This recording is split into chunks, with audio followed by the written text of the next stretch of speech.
What's up, everyone? It's Ryan and Josh here. We're out at the mountain bike trail, getting some jumps in. It's a fantastic day for this. 10 out of 10. 10 out of 10 as usual. And as usual, I like to stop on this trail and have my little pondering moments. And today with Josh here, I've decided that we're gonna have one of our pondering moments. Very nice. And today's topic is the importance of hobbies. So I'm gonna throw it right at you, Josh. Tell me your take on the importance of hobbies. And what hobbies? Absolutely. So I'm gonna just start it out easy. What my hobbies are. I like mountain biking. I really like cliff jumping. I like throwing knives. I like going out in nature. I see those as hobbies, but I also see them as a way of life for myself personally. But as far as like the importance of a hobby, I don't even know. Obviously it's called a hobby and that's the way we foresee it. But the only way that I foresee and see living life to the fullest is having a hobby personally. Because if you don't live for something, you are part of that rat race. If you're listening to this and you don't have a hobby that you are seriously passionate about, and you're wondering why you're sad all the time, it's because you aren't giving yourself But my life is good. the ability to actually feel Really good. like you're doing something for yourself. Every hobby, whether it be art or whatever, you may be doing it for other people or monetary value or whatnot, but in the end of it, you are doing it for yourself, and that's ultimately what your hobby has to be, is for yourself. James Danger's Edge is all about making sure that you are progressing in whatever you love and enjoy to do, and we hope that you're watching this and you decide to go out and do what you do love to do. Wow. Yeah, you hit on a few really good points to me. When I think about like hobbies, I think about the Animal Planet show. I forgot the show, but they were talking about how like wolves will play with each other to practice for like, hunting. And I think that that's the same thing for humans. We crave outlets for our energy that simulate, what we want to be prepared for. So mountain biking, for example, it's a lot of endurance, and jumping is, it's a fearful, and like, it's all up to you. These are good like responsibilities and things to get to be accustomed to. So that way, you're not hit in moments where you lack these elements of yourself. And I think especially for hobbies, it's really cool because, everyone has so many different hobbies, and they are like a projection in the sense of how you see the world and how you value, what you value is shown in what hobbies you choose in a sense. Like, I think when you look at mountain biking, what I see in mountain bikers is they value living in the moment. They value strength and ability in the body and trusting their body. They value the outdoors and maintaining like skill. Those are like the reasons I do it. I feel like I can like retain this youth in a sense by sticking to that hobby in particular. But Josh, I want to know for you, what types of hobbies do you think, like when you pick a hobby, do you think that you pick it or you are just exposed to something that you absorb in? I do. I get what you're saying. It's like, is it nature versus nurture kind of thing, but Yes. but really more of like, for in my case, right? Like I started as a kid and I was doing gymnastics like a lot, you know what I mean? But I was actually, I grew out of it. I had a huge growth spurt. If you don't know, gymnasts are very short for a reason. You're spinning your body and throwing your limbs out. Yep. When you have a growth spurt, I had it around 11 or 12, and that growth spurt made me have back pain as a 12-year-old. Oh. You know what I mean? So I was like, okay, well, I can't do competitive gymnastics anymore. It's hurting. I don't, my parents were like, okay, well, into that nature versus nurture, I probably would have kept doing gymnastics, but I also was noticing around me a lot of people were just like really a lot better at gymnastics than I was. So I was, my parents in that, where it's like, okay, well, your hobbies kind of go into it, is that I actually ended up transitioning into competitive cheer, which allowed me to do my favorite part, gymnastics, which was floor. Which was just... I've never done floor. It looks so fun. Floor is amazing. I love floor. I love tricking. I did it for a little bit. And fun fact, like when I was in gymnastics, I was so young, and I did cheer at a later age, and I actually got my round off back tuck that I still have today. That's like the cartwheel to a backflip? Yeah, that's the cartwheel where you land basically facing backwards and then you... Yeah, I've seen you run that one a couple. Yeah. You still got those. Nice. Yeah, I still got those. I can do those. Like I'm more confident doing those in a standing backflip. But anyway, though, it's like, I would have not done cheer if my sisters weren't doing cheer. It was just easier for my parents to, drive me to cheer because my sisters were also doing cheer. Yeah, it's Yeah, convenient. I mean, it's convenient. You know what I mean? So it's like, yeah, I probably would have been doing gymnastics, but that would have been, more time on my parents, which they really didn't have that. I had, the growth spurt thing where it's like, I wasn't, excelling as fast as others. So I was like, well, I'm just going to do what I actually like and do, cheer. And it also was a plus because there was a bunch of chicks. I know my wife's going to hate me for saying that, but, I can censor that in the video and you'll say bikes. There's a bunch of bikes. Yeah, there's a bunch of bikes there. I love them bikes, man. I think it's interesting to see your path because I mean, this is true of everybody. You do what you love until something makes it harder to do that, and you adjust it. Yeah. So you went from doing specifically gymnastics and pivoting to cheer, which isn't as like emphasis on like doing the hardest tricks, but more of being consistent with like, the ones that you can do. I remember there was 3 of us that all had to do round off back tucks. There was 3 boys on the team. We won 2 years in a row. If you remember Focus, throw them up. We won 2 years in a row because we were the only team that had 3 boys on the team that could all do round off back tucks. So it spiked our you get points for that? yeah, because it's like the harder tricks that you do, the more points you get, right? So we were doing the hardest tricks, and we were also throwing the girls. We were doing single stunts. You know what I mean? At a young age, like holding chicks above our head and doing full extensions and stuff. That's crazy. And it was it was so much fun. Holding bikes above your head. Holding bikes above your head, right?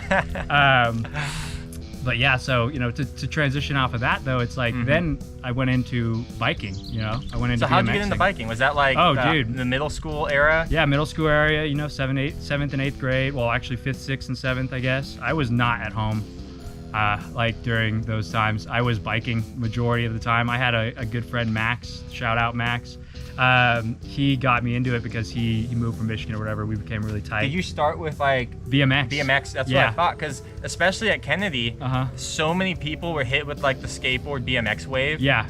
And then the scooter wave came in. Yeah. Dude, you freaking stuck with the scooter, and I'm glad you did because oh yeah, dude. I think the thing that cut me off from scootering is I broke 3 Razor scooters in a day, and I didn't really have an ability. Well, I didn't. Like, I had a bike at the time too, so I broke the 3 Razor scooters, and I just kind of was like, I have the bike, I'll ride the bike. Yeah, I think that's like a divergent in like timeline there because we had the same problem. We go to Target, buy a $20 one, trash it. I was lucky enough to be born at a moment in scootering where when I became aware that other people were doing it, the first like one-piece decks and one-piece bars were just on the market. Yeah. Like the Razor Pro and the Razor Ultra Pro, and then District in Europe came out with their stuff. Yeah. And so I saw like the blossoming of all these companies that were making like the future, one-piece decks, one-piece bars, things that actually can metal withstand core wheels. this, so. Yeah. So it was sick to be like at that point where I'm like, this fucking sucks. And then, take it from there to like, now this deck's wider and longer. Now the bars don't move. It's like, that's what I really fell in love with. It was like the boys, like the way that we assembled as a crew was just pure chaos. It was beautiful. And then you mix that with like the industry actually being born, like a star being born to what scootering is now, like everywhere, huge. It was fun to get on that bandwagon. So for me, hobbies were since middle school when I got into the skateboard scene first. I remember you hit the 7 stair. It was either you or Justin Fig that was hitting the 7 stair. I never ollied that thing. I never ollied it. So it would have been Justin, but then I remember you hit it though on something. Because we were all sessioning it. I remember everybody was sessioning it. I was probably on a scooter then because when I skate, I'm skating in the backyard again for fun. Yeah. I always only do flat. Because like that's what I fell in love with as a kid, like just skating in my front yard flat. And skateboarding's hard when you don't like. It's hard to have it as a secondary sport. Like you need to be all about it if you're gonna like take it to the next level of rails and shit. So I just rode flat. Yeah. And I still skate. I try and bike, skate, and scooter as much as I can, the big 3, and it's been great.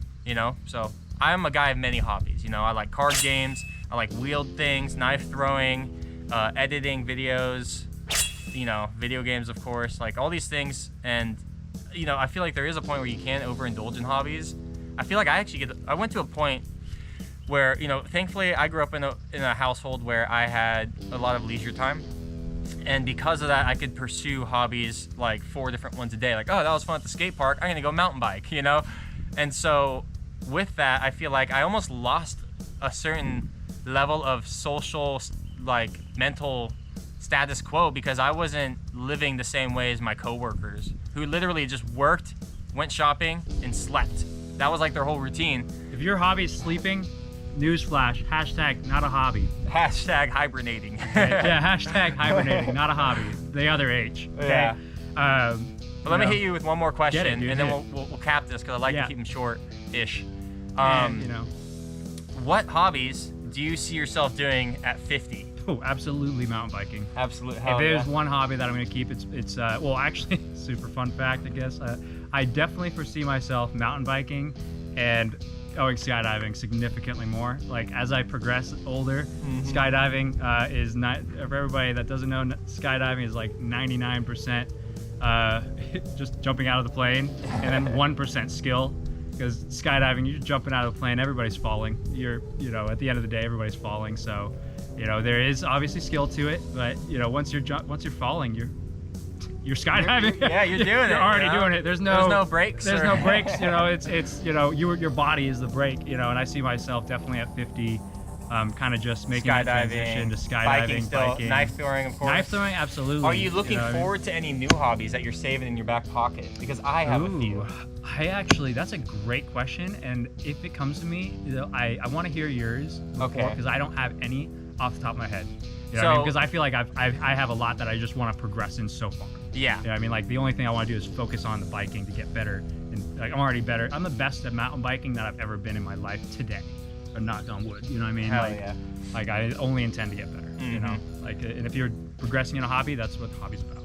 Yeah, definitely. Some of the hobbies I'm saving in my back pocket is I want to be competitive, I guess you could say, traveling mini golf player. I love mini golf play. and I wanna map out the world's best, and I wanna play the best hole. I can do this all day. Because I love mini golf. I love the pageantry. I love that it's just short game. Are you gonna go the chin mount? The chin mount. Yeah. The That'd chin be mount sick. putters. I'll have a caddy.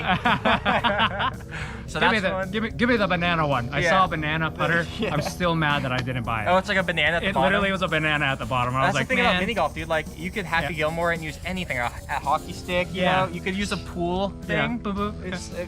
It's So so fun. sick. That's So, hilarious, dude. yeah, I love the pageantry, traveling, and it's like safe, Yeah. and it's so rewarding. Last time I went in Santa Cruz at the boardwalk, they have the pirate themed one. That's probably the best mini golf I've done in my life. And I got a hole in one on this sick ass hole, and I was stoked. Well, so another hobby that I'm saving, and you actually already have experience in this, is diving. Oh, because yeah. diving I can't wait is- to cliff jump this weekend, dude. I'm itching. It's a maybe, because we gotta do research. Because Whatever, the place we're going to, I've never been to. I'll say Whatever. that. Either way, man, Yeah. I'm jumping off it, man. If you show me a video of somebody else doing it, there's a 10 out of 10 that I'm gonna be jumping off that as well. You know what I mean? If I can, obviously, if you are cliff jumping, always check your landings and do your research. Mm-hmm. Check it before you jump. Make sure that there's nothing in the area.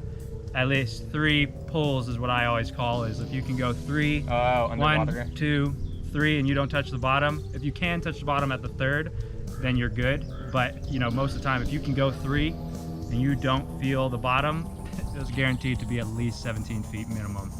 Me being 6 feet, that's 3, Yeah, 6 if you're feet, that's penciling, you're minimum. gonna. Yeah, you shoot down. This one time I was at Arroyo Seco doing that, and the funny thing is I did 1, 2, 3, and I went super far because I just wanted to see if I could even get to the bottom because it was so deep, they say. And I go down, and it went down, and I just remember my toes getting super cold. Yeah, I was gonna ask you that. Super cold, and It's I was awful, like, dude, it that got to the happens. point where my toes got so cold that I was just like, it's definitely deep enough. Like I'm good. It was like, Yeah. the coldness of my toes outweighed the trying to see how deep it was because I was like, I already knew it was deep enough. It just made me think of a weird thing. Like, I'm surprised with how cold the ocean gets and how Yeah. deep it gets. I'm surprised that the bottom of the ocean isn't a layer of ice.